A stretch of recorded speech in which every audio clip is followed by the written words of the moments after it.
ગુજરાત પ્રદૂષણ નિયંત્રણ બોર્ડ અને અંકલેશ્વર વેસ્ટ મેનેજમેન્ટ એસોસિએશનના લાંબા સમયના વિરામ બાદ કરોડો રૂપિયાના ખર્ચે બનેલ સીઈટીપી પ્રોજેક્ટને સીસીએ મંજૂરી આપવામાં આવતા ઉદ્યોગ આલમમાં ખુશીનો માહોલ જોવા મળી રહ્યો છે। અંકલેશ્વરના ઉદ્યોગકારો અને ગુજરાત પ્રદૂષણ નિયંત્રણ બોર્ડ વચ્ચે ચાલી રહેલા વિવાદનો અંત આવતા ઉદ્યોગ ક્ષેત્ર માટે મહત્વપૂર્ણ નિર્ણય લેવામાં આવ્યો હતો।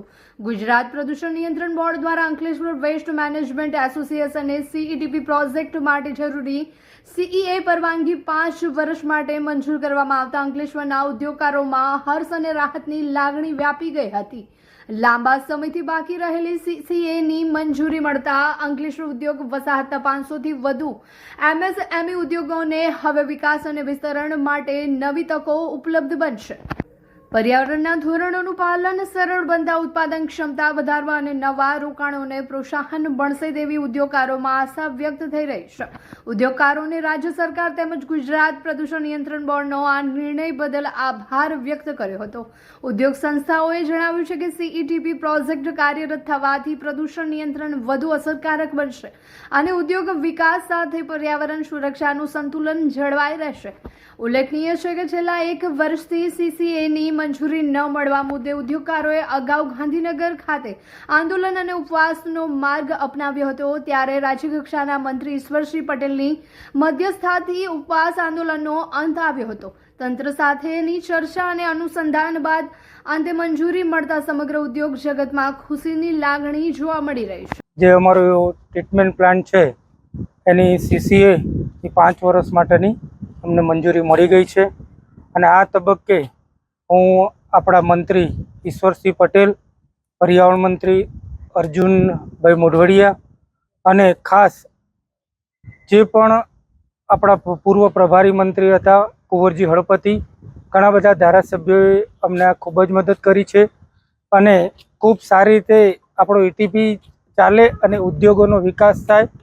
અને ખાસ તો આ તબક્કે અમારા નોટિફાઈડ બીજેપી મંડળ જયના પ્રમુખ જયભાઈ તેરૈયા અને અમારા જે એડબ્લ્યુએમએલના તમામ ડાયરેક્ટરો, ખાસ તો મહેશભાઈ રોજે રોજ એમનું ગાંધીનગર આ બાબતે જ જવાનું થતું હતું, જીતુભાઈ અને બંનેને ખૂબ જ મહેનત કરી છે।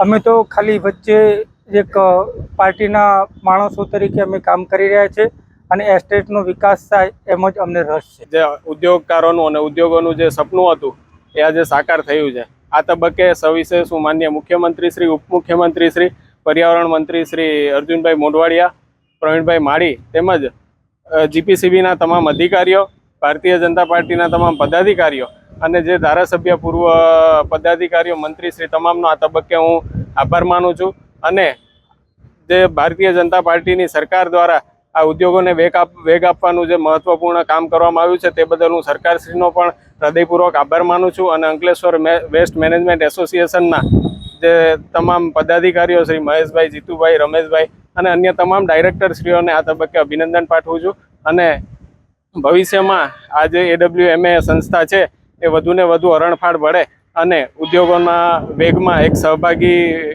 તરીકે ઊભા રહે એવી આશા વ્યક્ત કરું છું।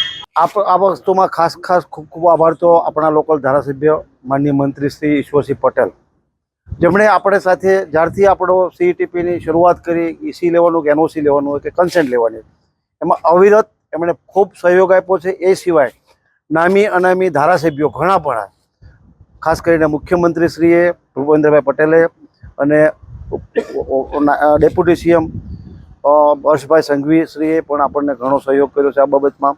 અને એ સિવાય આપણા લોકલ ભાજપ પ્રમુખ શ્રી જયભાઈ તેરૈયા અને પાસ પ્રમુખ આપણા જસુભાઈ ચૌધરી, એમણે પણ અથાગ પ્રયત્ન કર્યા છે અને આ જે સફળતા છે સૌના સહિયારા સહયોગની સફળતા છે કે અવિરત એનઓસી આવીથી માંડીને અરજી થઈ ત્યારથી અત્યાર સુધી ખૂબ જ સહકાર આપે છે।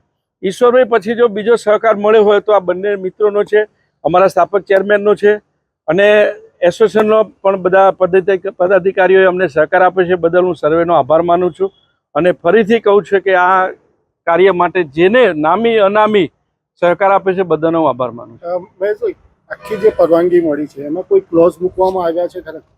એટલે એ હજી ડિટેલ આવ્યું નથી, પણ જે એન્વાયરમેન્ટના નિયમો હોય એનું તો આપણે પાલન કરવું જ જોઈએ અને અમે કરશું. અને અમે અમારા દરેક મેમ્બરના ત્યાં ઓટો સેમ્પલર, પીએચ મીટર, સેન્સર આ બધું અમે ફેઝ વાઇઝ મૂકતા જશું કોમન અને બધાને. અને અમે ઈટીપી ચલાવવા પણ બાયોપેટ્રોકેમને 7 વર્ષ માટે આપે છે, એની પણ જવાબદારી છે. નોર્મ્સમાં કંઈ બી પ્રોબ્લેમ આવે તો એને દંડ ભરવાનો અને જે મોનિટરિંગ કરતી એજન્સીને પણ 5% ક્વોલિટી ક્વોન્ટિટી વેરિએશનથી વધારે ચલાવવામાં નહીં આવે ને તો એને પણ દંડ થશે. કોઈ સરકાર તરફથી કોઈ પ્રતિનિધિ તમારા પર મૂકવામાં આવશે? હા, અમારા ત્યાં ડીઆઈસીના જે જનરલ મેનેજર છે એમના મેં ડાયરેક્ટર તરીકે લીધેલા છે. હાય હીર. હાય. અરે કેમ શું થયું? તારા મોઢા પર કેમ 12 વાગ્યા છે? અરે જવા દે ને, કેટલી મહેનત કરીને મમ્મી માટે ડિનર સેટ લાવી અને મમ્મી કહે કે નકરું પ્લાસ્ટિક લઈને આવી છે, હવે એક્સચેન્જ કરાવીને સ્ટીલનું ડિનર સેટ લાવવા કહે છે. હા તો એમાં શું થયું? સ્ટીલનું લઈ આવો. અરે જવા દે ને, ક્યાંથી સ્ટીલનું લાવું? આજકાલ સ્ટીલના વાસણો ક્યાં સારા મળે છે? કાં તો એ કટાઈ જાય, ફાટી જાય કે છેલ્લે કઈ નહીં તો વળી જાય. હવે સ્ટીલના વાસણો નહીં ફાટે, વળે કે નહીં કટાય. ભરૂચમાં સ્ટીલની કોઈ પણ વસ્તુ ખરીદવી હોય તો ભરોસો માત્ર એક જ સ્થળ, વર્ષોથી વિશ્વાસપાત્ર નર્મદા ઇન્ડસ્ટ્રીઝ. વાવ, આ તો બહુ હેવી અને સારી ક્વોલિટીનું સ્ટીલ લાગે છે. પણ આ બધી વસ્તુઓ પર ડિસ્કાઉન્ટ મળશે ખરું? અરે આ બધી વસ્તુ તને હોલસેલ ભાવમાં મળી જશે. ભરૂચના બધા હોટેલ્સ વાળા, કેટરિંગ વાળા બધા અહીંથી જ વાસણો ખરીદે છે. માત્ર ભરૂચમાં જ નહીં પણ વિદેશમાં પણ નર્મદા ઇન્ડસ્ટ્રીના ટ્રાય-પ્લાય વાસણોની ખૂબ જ માંગ છે. એટલે જ વિદેશમાં રહેતા લોકો વાસણો ખરીદવા માટે નર્મદા ઇન્ડસ્ટ્રીને જ પસંદ કરે છે. તો અમે તમારી શોપિંગ કરી લીધી છે. તમે ક્યારે આવી રહ્યા છો? Narmada industry, phase 1, JITC, near Narmada Nagar, Bharuch. For more information call on the given number.